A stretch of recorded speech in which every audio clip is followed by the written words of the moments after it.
And welcome to video number 2. We're going to talk about what products are allowed and what products are not allowed. And we're also going to talk about the do's and the don'ts. So let's go ahead and get started.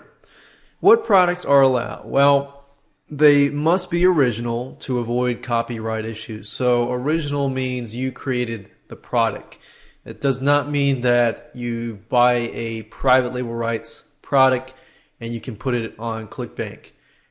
You will see some private label rights products, but there's no guarantee that those people will be staying up there. So by legally, clickbank rules say that you must be the original owner. So if you do take a private label rights product and you do change around completely, graphics, sales page, everything in it, and you do change it to the point that it becomes your own product, then that's a possibility. You might want to run that by clickbank first. The product itself must be a digital product and delivered digitally through your website. So that means that it's got to be downloadable. So let's say, for example, that you buy a product and it's got to be something that somebody can download, they can watch on your website, they can use it, and so forth. Now you can, however, you can ship, for example, books, CDs, and DVDs to your customers. But that product, can be complementary to the main product, which means that your main product is something that they can download. So complementary, say for example that you've got a video course like this one, and they don't necessarily need a report, but it's an optional report that you include with the product. So you also might want to run that by clickbank as well. But if your product is only a DVD and you ship it through Kunaki and that's it, and that's your main product, then clickbank is not going to approve that product unless it's they're able to download it immediately within let's say a few minutes or a couple hours. Now let's talk about the types of products that clickbank does not allow. Now you can check this list from clickbank, but pretty much what clickbank wants you to do is they want to make sure everything is original and not copyrighted content. So number one, you don't want to have content in there that belongs to somebody else. If it belongs to somebody else in any way, whether that's pictures, content, text, movies, videos, games, music, and so forth, then you definitely want to avoid that. So anything that's copywritten by somebody else, if it's a PLR, private label rights product, and you did not create that private label rights product, then you probably don't want to put that up on clickbank. There are a lot of clickbank like PLR based products, but that's a risk that you will take. That's a risk that you will take that might close your account down. So you definitely want to avoid doing that. Now, anything illegal, anything unethical is generally what clickbank does not like. However, some people's definition of legal and unethical can be different. So that's why there's this list of products. Number 3, we have spyware. Obviously, you can have an anti-spyware software, but you don't want to be selling viruses and spyware. And people do that. Anything with existing debts, promissory notes, digital cash, spending counts, money transfers, gift certificates, and most likely a lot of these things is because somebody else did it and it just didn't work out. You got securities, stocks, bonds, deeds, titles, lottery tickets, sweepstakes, wagers, wager pools, gambling, or betting of any kind. There used to be a lot of gambling products, but a lot of them were pulled off. Pornography, any type of pornographic entertainment. Juarez is basically like illegal stuff. Pirated software, pirating tools, hacking tools, proxies, remote bots. Proxies are basically IP addresses, shell accounts, dial-ups or dial-ins, phone services, phone minutes, cell messaging, SMS type stuff. And if you really don't know what this stuff is, then good. You don't have that product. Spamming type tools, fake ID tools, credit reports, credit repair, professional services, including accounting, legal, medical, pharmaceutical services.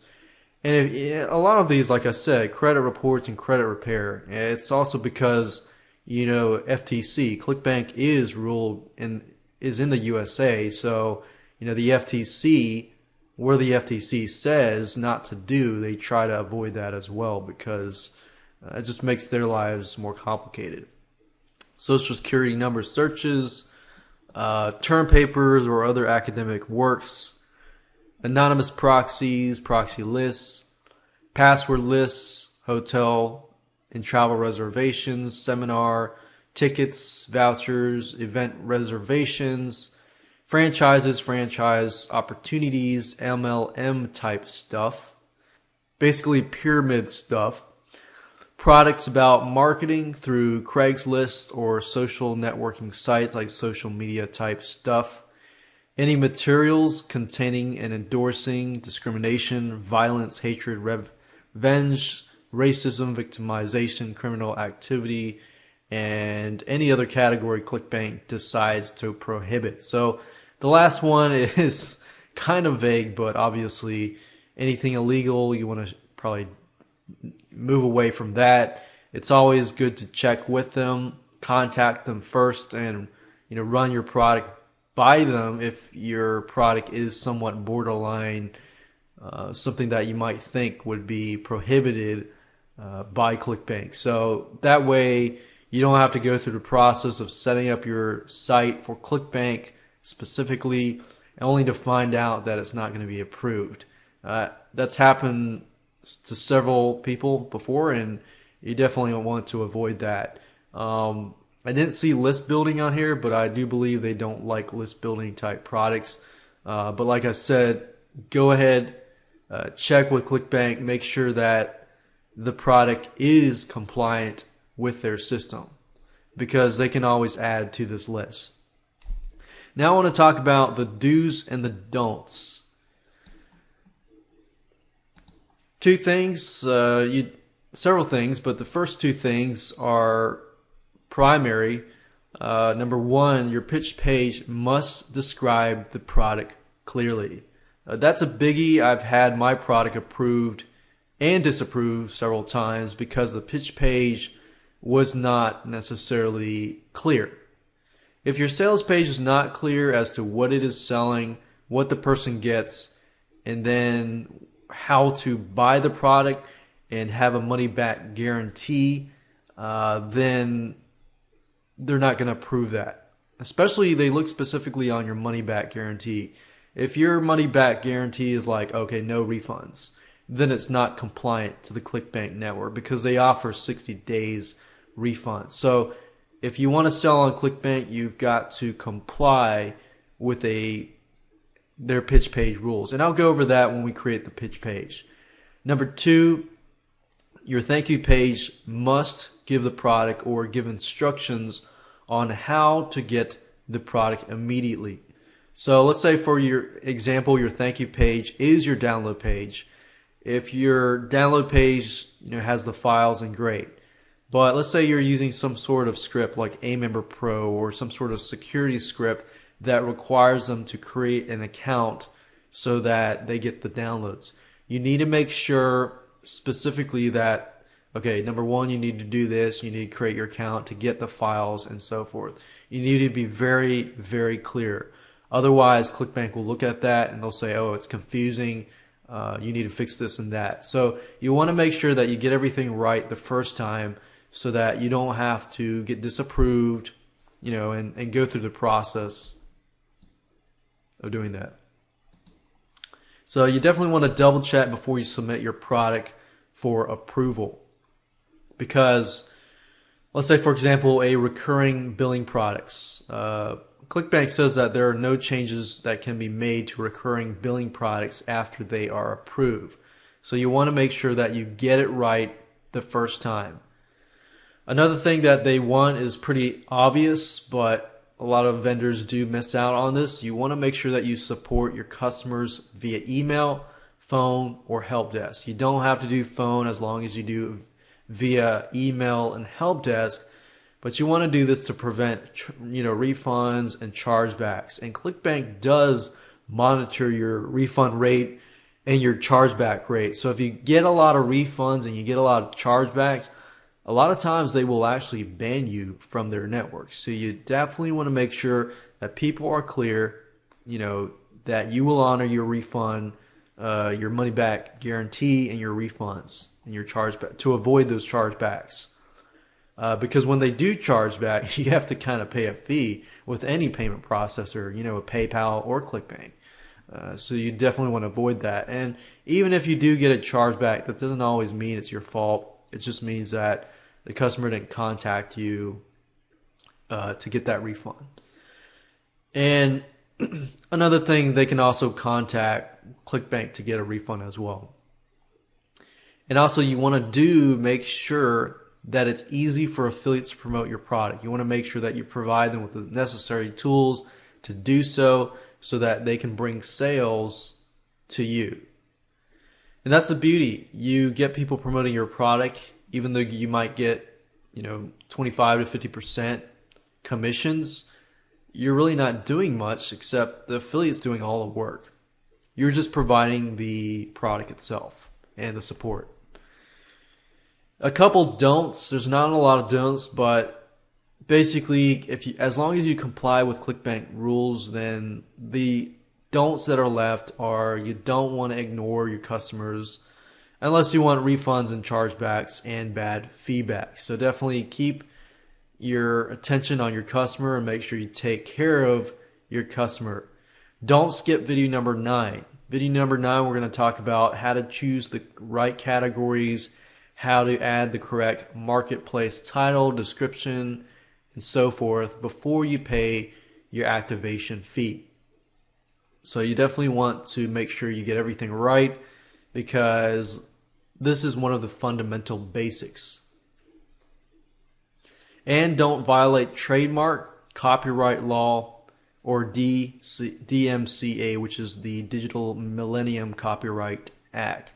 So you definitely want to make sure the product is yours. You don't want to violate copyright. You don't want to use pictures that are not yours. And if you do use pictures, and make sure that you use a royalty-free site like bigstockphoto.com or iStockphoto.com.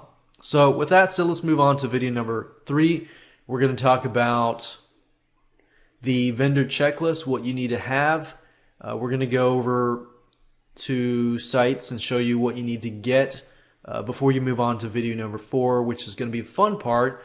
You're going to get to see step by step what you need to do, and you get to watch some screen capture videos, which are a lot more fun. Hey, and welcome to video number 3. We're going to talk about the vendor checklist. Now, this video is going to be split up in 2 parts. Part number 1, I'm going to talk about what you're going to need to have. And part number 2, I'm going to go over the list of the things that you need to have and show you where to get them online.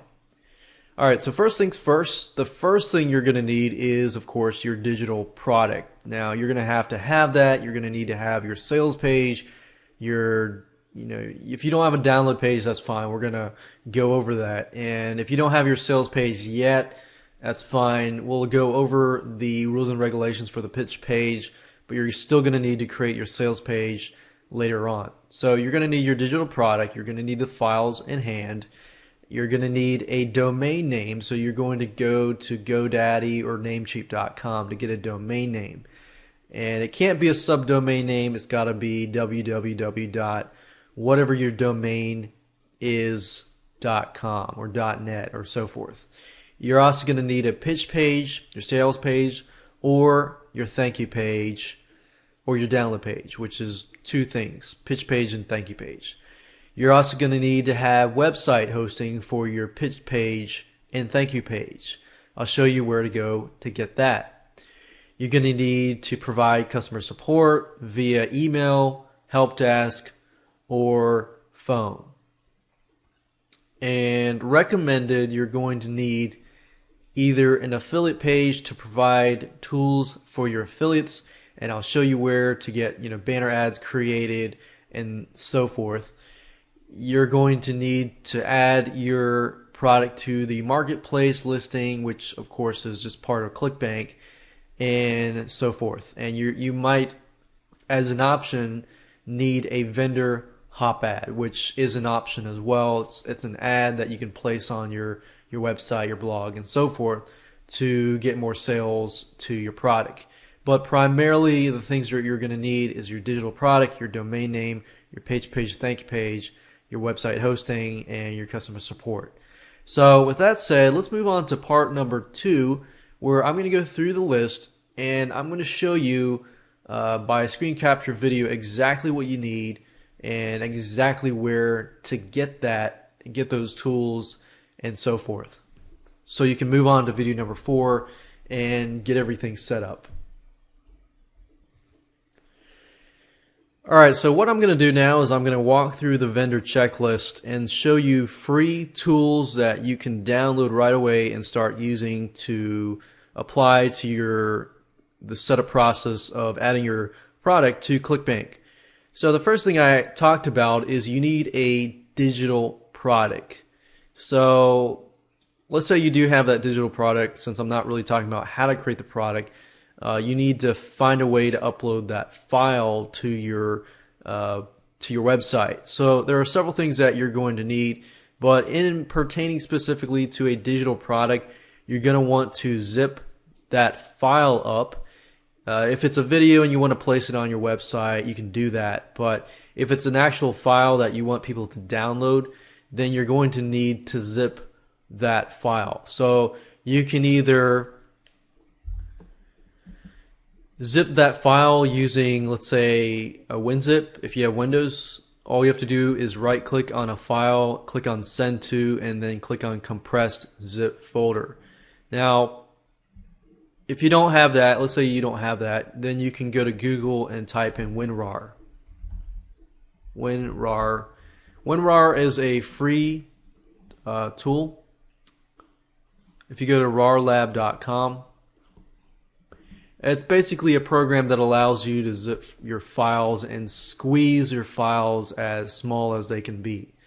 WinZip zips your files, but it doesn't really have the option to squeeze your files, smaller and smaller. So for example, this is a 48 megabyte file. Let's say I want to zip it.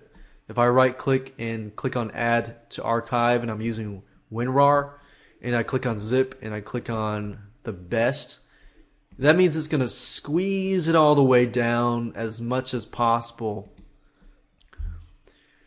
to get that file as small as possible. It may not make a huge difference, but it could be the difference between a few megabytes, which if somebody is downloading your files using a dial-up connection or a very slow connection, that could mean a difference between the wait of a few seconds to a few minutes. So that's just something to keep in mind. So you're going to need to have the ability to zip your files and then upload them to your website. So the next thing you're going to need is a domain name. You can either use two things. You can either use GoDaddy, and you're not limited to using GoDaddy or Namecheap, but GoDaddy.com is pretty reputable, and Namecheap.com is also reputable. I use Namecheap. I love Namecheap. They've been great, and all they do is sell domain names and other things, but I use them primarily for domain names. So if you need a domain name, all it is, as you can see, is I think it's about $9.40 something cents. And another thing I would suggest is if you do get, you go to Namecheap and you do get a domain name, go look for like a Namecheap 2011 coupon. You'll find some coupons and you'll get $1 off here and there. So it's not a whole lot of savings, but it is savings. So that's just something to keep in mind. And look for GoDaddy as well. you're going to need a pitch page and a thank you page for your product. Now, there are two things in relation to this, or actually three things. The website hosting, you're going to need the ability to upload files from your computer to a website. So you're going to need some sort of FTP file transfer protocol program. And you're going to need a tool that will create your HTML pages, your thank you pages, your pitch pages, and so forth. So those are three things, in addition to the domain name and so forth. So you're going to need web hosting. There are two sites that I can recommend personally that I've used that are great. If you only have like one or two sites, then I recommend something like HostGator.com. If you go to HostGator.com, you can go to the web hosting section, and it's roughly about $396 a month, which is not bad. And if you view web hosting plans, as you can see, it's really not that bad. And HostGator is very reputable. If you have a lot of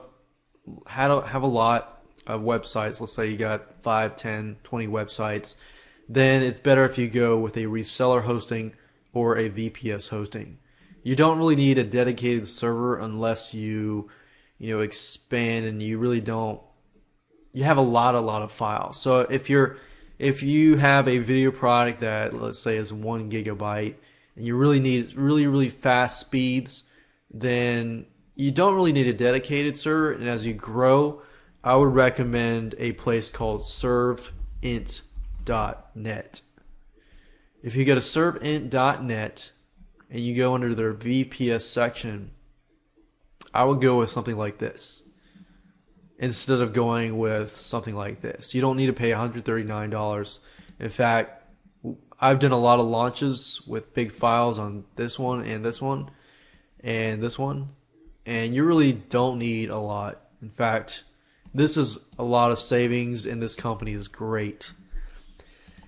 Now that's it for web hosting. There are two more things I want to show you. That is the WYSIWYG editor tool. So I'm going to go back to Google. There's a program called Composer. And if you go to composer.net, you'll find this program here. Download it. It's free. This tool, we'll be using it in this video series, and it's very easy to use. The next thing you're going to need is you're going to need a file transfer tool. I recommend a program called FileZilla. If you go to filezilla-project.org, it's free. Download it, install it, run it, and we will use that. You'll need to have the web hosting information in order to use FileZilla. For example, your FTP information. If you don't know what that is, HostGator and Servant will provide you with that information, and then you can use that information to basically log into your website and then upload those files. So those are all the tools that you are going to need. With that said, let's go to the recommended resources. For example, the last three things that we recommended earlier in part number 1 was an affiliate page. An affiliate page is basically a page where you provide your affiliates with promotional tools. For example, let's say you want to get banner ads created. There's a site called $20 Banners, which is a good site to use. And as you can see here, you can get good professional banners to use. You want to provide, stuff like articles, blogging articles, possibly videos, possibly Google AdWords ads, solo ads, and so forth. You want to try to fulfill as many marketing avenues as possible, so that you can help your affiliates. If you can help your affiliates promote your products, then that's great. Then they can add your ad to their blog and promote your product. So with that said, I'd advise you to download those free programs, get your website, get your domain name, and get set up and get ready to rock and roll. And we'll move to video number 4, the fun part, where we actually get signed up with ClickBank and we'll get our product onto the ClickBank network.